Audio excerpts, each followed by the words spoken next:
Students, कैसे आप सभी? आई होप अच्छे होंगे, स्वस्थ होंगे और मेरी वीडियो को लगातार देख रहे होंगे।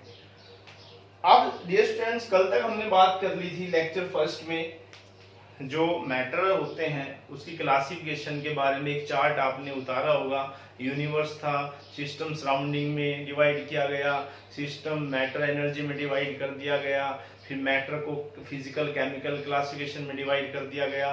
फिजिकल क्लासिफिकेशन में सॉलिड लिक्विड गैस होते हैं, केमिकल क्लासिफिकेशन में प्योर और इम्प्योर सब्सटेंसेस होते हैं। प्योर सब्सटेंसेस में आपने डिवाइड कर दिया एलिमेंट कंपाउंड को, और इम्प्योर सब्सटेंस में आपने मिक्सचर डाल दिया। ओके डियर स्टूडेंट, इसी प्रकार जो एलिमेंट थे तीन टाइप से क्लासिफाई किया आपने, मेटल्स, नॉन मेटल्स और मेटलॉइड्स में।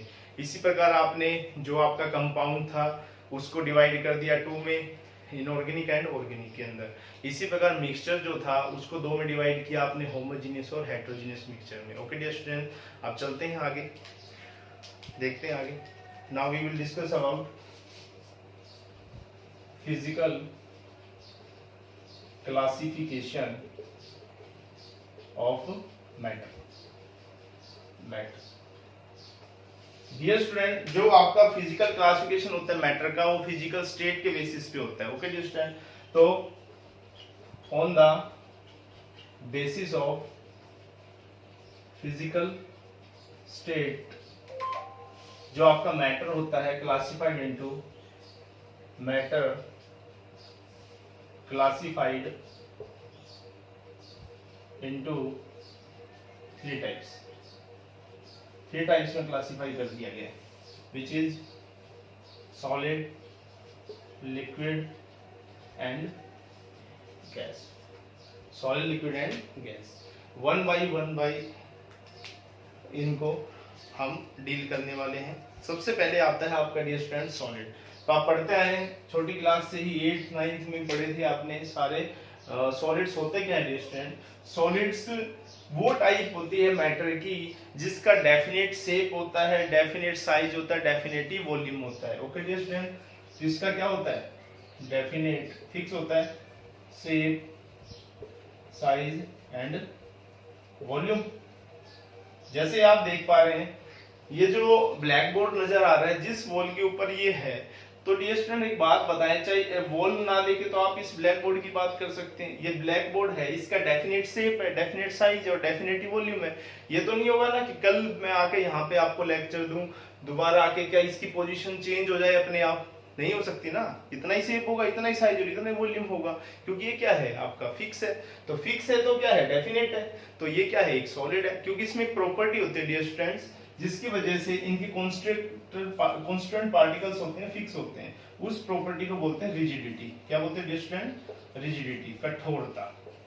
कठोरता। ओके डियर स्टूडेंट, तो रिजिड होने की वजह से ये रिजिडिटी शो करते हैं, डेफिनेट शेप, साइज और वॉल्यूम होता है। ओके डियर स्टूडेंट, ये डियर स्टूडेंट अब सॉलिड्स में बात करते हैं हम। सॉलिड्स होते क्या है बताया? They have definite shape, size and volume. जिनका definite shape, size and volume होता है वो क्या कहलाते हैं? सॉलिड्स कहलाते हैं। Okay dear student, for example आप देखें ये क्यों होता है डेफिनेट शेप, साइज, वॉल्यूम। जैसे आप ये वॉल की बात कर रहे हैं तो इनके कांस्टेंट पार्टिकल्स होते हैं डियर स्टूडेंट, ऐसे आपस में अटैच होते हैं। इनके बीच में कोई भी एम्प्टी स्पेस नहीं होता, कोई भी खाली जगह नहीं होती। देख पा रहे हैं आप, ऐसे जुड़े होते हैं ये आपस में। तो ये क्या है dear student? Constituent particles of किसके? सॉलिड के। सॉलिड के कांस्टेंट पार्टिकल्स होते हैं। और कांस्टेंट पार्टिकल होते क्या डियर स्टूडेंट? चाहे एटम्स हो सकते हैं, चाहे आयंस हो सकते हैं, या मॉलिक्यूल्स होते हैं। इनको कलेक्टिवली क्या बोला जाता है? Constant particles. Okay dear student, क्योंकि आपने जो केमिस्ट्री की डेफिनेशन दी थी ना मैटर के बारे में, उसको आप ऐसे भी तो बोल सकते हैं, the branch of science which deals with the study of atoms and molecules. जो एटम मॉलिक्यूल्स के बारे में साइंस की ब्रांच स्टडी करती है वो भी तो केमिस्ट्री कहलाती है।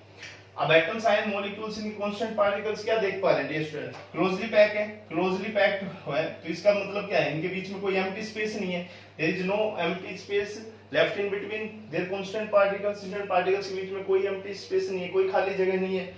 इनके बीच में डिस्टेंस भी ना के बराबर डिस्टेंस है ही नहीं, बिल्कुल टाइटली बाउंड है। इस वजह से क्या है? दे हैव क्या रखते हैं?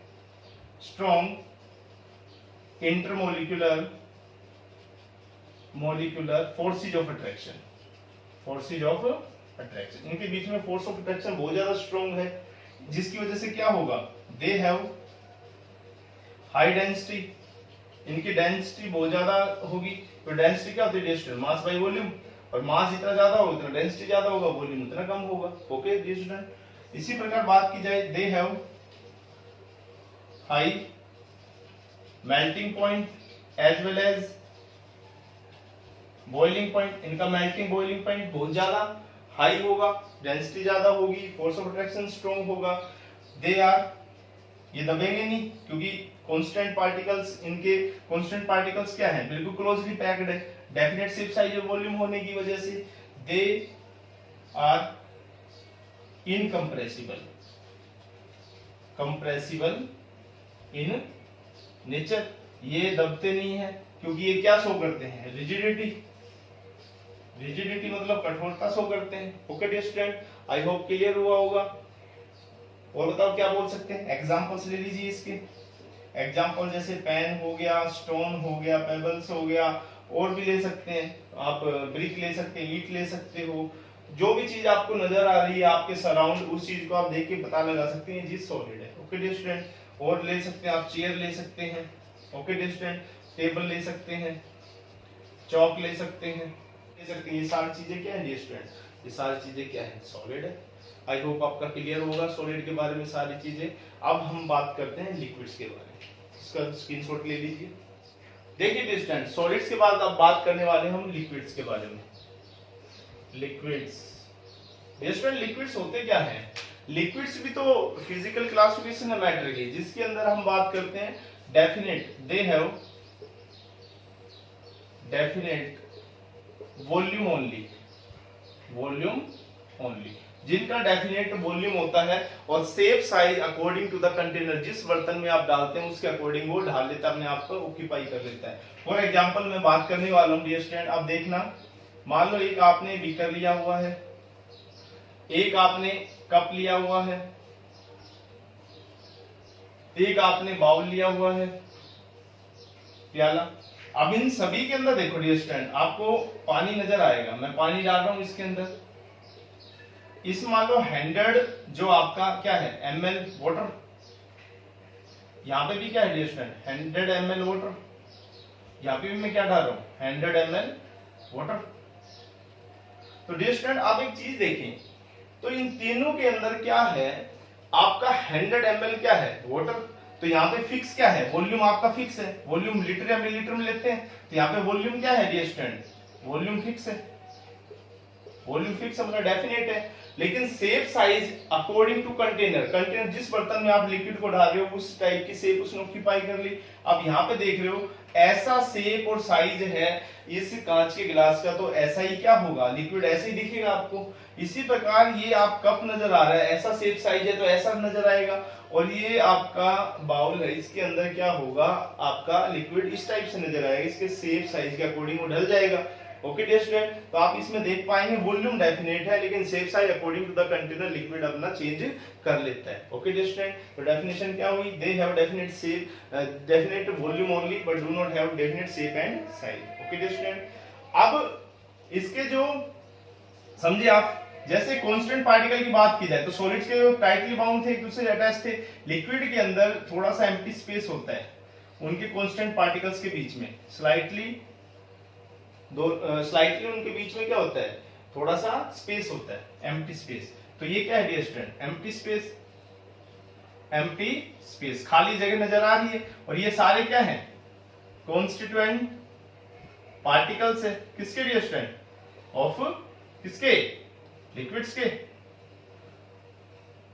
अब इसमें इनके कैरेक्टरिस्टिक्स की बात की जाए तो क्या होगा dear student, they have definite volume only, they have empty space in between their constant particles, they have large empty space between them, they have less force of attraction या weak force of attraction as compared to solids, they have क्या, less density as compared to solid, they have low melting and boiling point as compared to solid. Okay dear student, I hope clear होंगे सारे points, and they show a special property which is called fluidity. एक special एक property रखते हैं जो liquid, जिसको आप fluidity बोलते हैं। फ्लूइडिटी मतलब फ्लो करने की जो टेंडेंसी होती है, वो किसमें होती है डियर स्टूडेंट? लिक्विड्स में भी होती है और गैसेज में भी होती है। ओके डियर स्टूडेंट, और सबसे ज्यादा गैसेज में होती है।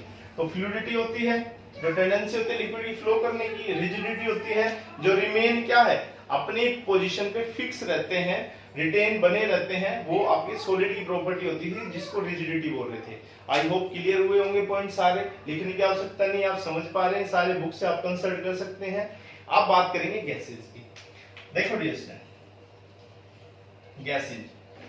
गैसेज जो होती है डियर स्टूडेंट, गैसेज का ना अपना पर्टिकुलर शेप होता है, ना साइज होता है, ना डेफिनेट वॉल्यूम होता है। ये बेपंदे के लोटे ऐसे, इनकी कांस्टेंट पार्टिकल्स ऊपर नीचे मूव करते रहते हैं एयर के अंदर। तो डियर स्टूडेंट बोलते हैं दे नाइदर हैव डेफिनेट, इनका ना तो डेफिनेट वॉल्यूम होता है, nor definite shape and size, shape and size.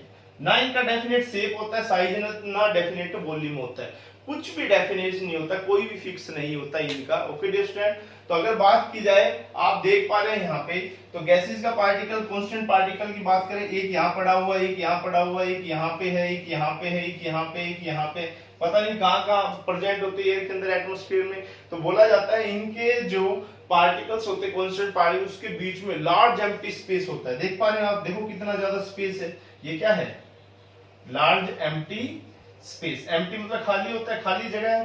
तो इनके बीच में फोर्स ऑफ अट्रैक्शन नेग्लिजिबल बोल सकते हैं, ना के बराबर है, फोर्स ऑफ अट्रैक्शन होता ही नहीं। और बात की जाए इसके अंदर क्या है, इसका मेल्टिंग बॉइलिंग पॉइंट बिल्कुल लो होगा गैसेस का, क्योंकि हल्की होती है, डेंसिटी भी बिल्कुल कम होगी सॉलिड लिक्विड के कंपैरिजन में। ये भी एक प्रॉपर्टी शो करेंगे, जिसे क्या बोलेंगे डियर स्टूडेंट्स, जो फ्लो करते हैं, ये फ्लो करते हैं, तो उस प्रॉपर्टी को क्या बोलते हैं, फ्लूइडिटी। तो गैसेज भी फ्लूइडिटी शो करता है। एक पॉइंट छूट गया था लिक्विड में, आप लिख सकते हैं दे आर लिटिल या less compressible, compressible in nature, मतलब थोड़े बहुत दब सकते हैं। फॉर एग्जांपल, एक बाल्टी ले रहे हो आप, एक बकेट ले रहे हो, उसके अंदर आप नहा रहे हो, मान लो सुबह मॉर्निंग में, आप देखना कभी भी ऊपर पानी को हाथ से दबाने की कोशिश करना, तो कंप्रेस होगा थोड़ा बहुत, और ज्यादा कंप्रेस करने की कोशिश करेंगे तो ये हाथ के ऊपर आ जाता है वो पानी। देख पा रहे हैं आप, देखते हैं आप, तो वो पानी ऊपर आ जाता है। मतलब लिक्विड्स को थोड़े समय के लिए आप दबा सकते हो, ज्यादा नहीं दबा सकते। तो they are less compressible in nature. Okay dear student, और गैसेस के जो कांस्टेंट पार्टिकल्स होते हैं, they are highly compressible in nature. Gases के पार्टिकल्स तो बहुत ज्यादा दबाए जा सकते हैं। जो चीजें जितनी ज्यादा दूर होती है उसको नजदीक लाया जा सकता है, जो नजदीक है उसके बीच में तो फोर्स ऑफ अट्रैक्शन स्ट्रांग होगा। तो इसके बीच में फोर्स ऑफ अट्रैक्शन क्या होता है, ना के बराबर, वीक होता है, बिल्कुल नेग्लिजिबल बोल सकते हैं। एग्जांपल की अगर इसकी बात की लिक्विड की, तो आप बोल सकते हैं मिल्क हो गया, ऑयल हो गया, केरोसिन ऑयल हो गया, जूस हो गया, वाटर हो गया, ये सारे किसके एग्जांपल थे, लिक्विड के। गैसेस की बात की जाए डियर स्टूडेंट, बहुत सी गैसेज एयर में, हाइड्रोजन हो गया, ऑक्सीजन हो गया, नाइट्रोजन हो गया, कार्बन मोनोऑक्साइड हो गया, कार्बन डाइऑक्साइड हो गया, एटसेट्रा, अमोनिया, बहुत सी गैसेज होती है। आई होप आपका फिजिकल क्लासिफिकेशन है जो मैटर का, वो पूरा कंप्लीट आपको समझ में आया होगा, जिसमें हमने बात किया सॉलिड्स के बारे में, लिक्विड्स के बारे में और गैसेज के बारे में। ओके डियर स्टूडेंट, अब आगे चलते हैं केमिकल क्लासिफिकेशन ऑफ मैटर। इसका स्क्रीनशॉट ले लीजिए, अगर कुछ आपको समझ में आ रहा हो तो देख लीजिए। देखिए dear student, physical classification of matter की आप बात कर चुके थे, आप बात करते हैं, हम डिस्कस करने वाले हैं केमिकल प्रॉपर्टीज ऑफ मैटर। देखिए dear students, chemical properties of matter के अंदर आपने केमिकल कंपोजिशन के हिसाब से आपने बोला कि टू टाइप से क्लासिफाई किया था आपने सब्सटेंसेस को। एक होते हैं प्योर सब्सटेंसेस होते हैं, ओके डियर स्टूडेंट्स, एक होते हैं इम्प्योर सब्सटेंसेस होते हैं। ओके डियर स्टूडेंट, जो प्योर सब्सटेंसेस होते हैं वो उनकी कंपोजिशन क्या होती है, फिक्स, दे हैव कंपोजिशन क्या होती है इनकी, फिक्स्ड, फिक्स कंपोजिशन होते हैं, जो एक टाइप के पार्टिकल से मिलकर बने होते हैं। और इम्प्योर सब्सटेंसेस होते हैं जिनकी कंपोजिशन वेरिएबल होती है, वेरिएबल या वेरी करती है कंपोजिशन। ओके डियर स्टूडेंट, इसके एग्जांपल की बात की थी आपने, इसमें एलिमेंट्स आते हैं और कंपाउंड्स आते हैं। इसकी बात की जाए तो इसमें आता है mixture. Okay dear student, mixtures आते हैं। अब let me start from element से, आप स्टार्ट करने वाले हैं। आप देखिए एलिमेंट्स क्या होते हैं। तो डियर स्टूडेंट एलिमेंट्स क्या होते हैं? एलिमेंट्स बोला जाता है जो एक टाइप के पार्टिकल्स के बने होते हैं, एक टाइप के पार्टिकल से बने होते हैं, ये एलिमेंट्स कहलाते हैं। या वी कैन से आप बोल सकते हैं एलिमेंट जो है स्मॉलेस्ट पार्ट होता है मैटर का, which can neither be created nor be destroyed, ना जिसको उत्पन्न किया जा सकता है ना जिसको डिस्ट्रॉय किया जा सकता है, तोड़ा जा सकता है, लेकिन एक स्टेट से दूसरी स्टेट में इसको कन्वर्ट किया जा सकता है, एलिमेंट कहलाया जाता है। ओके डियर स्टूडेंट्स, अब एलिमेंट की बात की जाए तो पूरी जो पीरियोडिक टेबल होती है, जो पीरियोडिक टेबल होती है आवर्त सारणी जो आप 10th में पढ़ के आए हैं, टोटल 118 एलिमेंट्स वहां अरेंज किए जा रहे हैं डियर स्टूडेंट, और 118 एलिमेंट्स में आप बोलते हैं 1 से लेके 92 तक, 1 से लेके 92 एलिमेंट्स होते हैं। सारे कैसे होते हैं? नेचुरल एलिमेंट्स होते हैं जो नेचर में प्रेजेंट होते हैं। ओके डियर स्टूडेंट, बिंदु से 92 यूरेनियम तक होता है। अब 93 से लेके 118 एलिमेंट तक सारे क्या होते हैं? सिंथेटिक एलिमेंट्स होते हैं। सिंथेटिक एलिमेंट्स बोल सकते हैं या इनको आर्टिफिशियल एलिमेंट्स बोल सकते हैं। ओके डियर स्टूडेंट, या इसको मेन मेड एलिमेंट्स बोल सकते हैं, एलिमेंट्स बोल सकते हैं जिसको लेबोरेटरी में प्रिपेयर किया जाता है, which are prepared in laboratory by human beings. Okay dear student, तो ये आपके एलिमेंट्स के बारे में हमने स्टडी की। अब फर्दर हम डिस्कस करने वाले हैं एलिमेंट्स की टाइप्स के बारे में जो कि होते हैं मेटल्स, नॉन मेटल्स और मेटलॉइड्स। चलते हैं आगे, चलिए आगे चलते हैं डियर स्टूडेंट। हम बात कर चुके थे एलिमेंट्स के बारे में, अब एलिमेंट्स की टाइप्स के बारे में बात करते हैं। Types of elements. देखिए डियर स्टूडेंट्स, एलिमेंट्स 3 टाइप से क्लासिफाई किए जा रहे हैं। एक होते हैं मेटल्स, एक होते हैं नॉन मेटल्स, थर्ड वन होते हैं मेटलॉइड्स। ओके डियर स्टूडेंट, सबसे पहले हम बात करने वाले हैं मेटल्स के बारे में। मेटल्स क्या होते हैं डियर स्टूडेंट? मेटल बोला जाता है वो सब्सटेंसेस होते हैं जो गुड कंडक्टर होते हैं हीट एंड इलेक्ट्रिसिटी के, good conductor of heat and electricity. Okay dear student, जो गुड कंडक्टर हो गए हीट एंड इलेक्ट्रिसिटी के, वो क्या होते हैं? आपके मेटल्स होते हैं। जो आपके बैड कंडक्टर होते हैं, bad conductor of heat and electricity, वो आपके क्या होते हैं? नॉन मेटल्स होते हैं। एक होते हैं मेटलॉइड्स, जो मिश्र धातु जिसको बोलते हैं आप। तो मेटलॉइड्स क्या होते हैं डियर स्टूडेंट? जो प्रॉपर्टीज रखते हैं, कुछ मेटल्स की रखते हैं, कुछ नॉन मेटल्स की। They have properties of both किस किस की? Metals as well as non metals. जो मेटल्स नॉन मेटल्स दोनों की प्रॉपर्टी रखते हैं, इस वजह से इनको मेटलॉइड्स नाम दिया जाता है। जिसको आप देख पाते हैं पीरियोडिक टेबल के अंदर, बोरोन हो गया, सिलिकॉन हो गया, या आर्सेनिक हो गया, एंटीमनी हो गया, बिस्मिथ हो गया, एस्टेटिन हो गया, ये सारे आपके मेटलॉइड्स होते हैं। इसी प्रकार नॉन जो मेटल्स की बात की जाए, मेटल्स के एग्जाम्पल आपको पता है, जैसे गोल्ड हो गया, सिल्वर हो गया, प्लेटिनम हो गया, जिंक हो गया, कॉपर हो गया, जितने भी होते हैं ये सारे आपके मेटल्स होते हैं। ओके, क्यों बोलते हैं इनको मेटल्स? मेटल्स बोलने का मेन इसका कारण ये होता है, इनके आउटरमोस्ट सेल में, वैलेंस सेल में डियर स्टूडेंट 4 इलेक्ट्रॉन से लेस होते हैं। मीन टू से 1 से लेके 3 इलेक्ट्रॉन्स अगर हो वैलेंस सेल के अंदर, जो आउटरमोस्ट सेल के अंदर, तो इनको मेटल्स बोला जाता है। ओके, इसी प्रकार नॉन मेटल्स की बात की जाए, जो बैड कंडक्टर होते हैं, जो अपने अंदर से ना हीट को निकालते हैं, ना एनर्जी को ट्रांसफर करते हैं, ना। ओके डियर स्टूडेंट, इसी प्रकार नॉन मेटल्स जो होते हैं, इनके आउटरमोस्ट सेल में 4 इलेक्ट्रॉन होंगे या मोर देन 4 इलेक्ट्रॉन्स होंगे, 4 एंड मोर देन 4 इलेक्ट्रॉन्स। इस वजह से आपके नॉन मेटल्स होते हैं। नॉन मेटल्स बहुत से होते हैं, जैसे 22 होते हैं नंबर में। हाइड्रोजन हो गया, कार्बन हो गया, नाइट्रोजन हो गया, ऑक्सीजन हो गया। ओके डियर स्टूडेंट, ये सारे आपके क्या होते हैं? नॉन मेटल्स होते हैं। अब मेटल्स की प्रॉपर्टीज के बारे में बात करें, 10th क्लास में पढ़ के आए आप सारा। मेटल्स जो होते हैं, इनके आउटरमोस्ट सेल में लेस देन 4 इलेक्ट्रॉन होने की वजह से इनको मेटल्स बोलते हैं। ये गुड कंडक्टर होते हैं हीट इलेक्ट्रिसिटी के, ये मैलिएबल होते हैं नेचर के अंदर। मीन से इनको हैमर से, हथौड़े से पीट के इनकी थिन शीट्स बनाई जा सकती है, पतली चादर बनाई जा सकती है। इसी प्रकार दे आर गुड, ये डक्टाइल भी होते हैं नेचर के अंदर। मीन टू से जब इनको ड्रोन किया जाता है, इनको खींचा जाता है, स्ट्रेच किया जाता है, they can convert into thin wire, thin पतले वायर बनाए जा सकते हैं। जैसे आपको एक प्रॉपर्टी पता होगा, 1 ग्राम जो गोल्ड होगा, 1 ग्राम गोल्ड होगा, उसका पतला तार बन सकता है और उसको 2 किलोमीटर तक आप लॉन्ग एक वायर बना सकते हैं।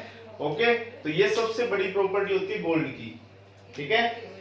इसके अलावा अगर बात की जाए तो और क्या क्या प्रॉपर्टी होगी, जो सारे मेटल्स होते हैं सॉलिड अवस्था मिलते हैं, सॉलिड फॉर्म में होते हैं, एक्सेप्ट किसको छोड़ के, मरकरी को छोड़ के। मरकरी जो पारा होता है थर्मामीटर में यूज किया जाता है, ये लिक्विड स्टेट में मिलता है रूम टेम्परेचर पे। इसी प्रकार इनकी डेंसिटी मेटल्स की ज्यादा होती है, इनका मेल्टिंग बॉइलिंग पॉइंट भी सबसे ज्यादा होता है, इनके बीच में फोर्स ऑफ अट्रैक्शन भी स्ट्रॉन्ग होता है। नॉन मेटल्स की बात कर ली जाए तो नॉन मेटल्स जो है बैड कंडक्टर होंगे, 4 या 4 से ज्यादा इलेक्ट्रॉन होंगे वैलेंस शेल में। ये इसके अलावा बात की जाए नॉन मैलिएबल होते हैं, नॉन डक्टाइल होते हैं, डेंसिटी भी कम होती है, मेल्टिंग बॉइलिंग पॉइंट भी कम होता है इनका मेटल्स की तुलना में। और भी अगर प्रॉपर्टी की बात की जाए तो जो प्रॉपर्टी मेटल्स रखते हैं वो प्रॉपर्टी नॉन मेटल्स नहीं रखते, क्योंकि नाम के आगे क्या है, नॉन मेटल्स के अंदर जैसे मेटल होते हैं लस्ट्रियस होते हैं, नेचर में चमकदार होते हैं, नॉन मेटल नॉन लस्ट्रियस होते हैं, चमकदार नहीं होते, एक्सेप्ट किसको छोड़ के, डायमंड को और जो आपका आयोडीन होता है, ये दोनों लस्ट्रियस होते हैं नेचर में। इसी प्रकार अगर बात की जाए और क्या बोल सकते हैं, जो आपके मेटल्स होते हैं ये सारे गुड कंडक्टर थे इलेक्ट्रिसिटी के, लेकिन नॉन मेटल जो बैड कंडक्टर होते हैं, फिर भी कुछ एक्सेप्शन केस आ जाते हैं, कुछ अपवाद आ जाते हैं। यहाँ पे कार्बन का एलोट्रोप होता है जो की होता है ग्रेफाइट, ग्रेफाइट गुड कंडक्टर होता है इलेक्ट्रिसिटी का। आई होप क्लियर हुआ होगा तीनों चीजें, मेटल्स, नॉन मेटल्स और मेटलॉइड्स। ओके, आगे डिस्कस करेंगे नेक्स्ट लेक्चर में, तब तक आप इनको पूरा अच्छे से रिवाइज करें, पूरा देखें इसको। फिर भी कोई दिक्कत आए कमेंट बॉक्स में लिखना और चैनल को सब्सक्राइब जरूर करना। थैंक यू, मिलते हैं कल।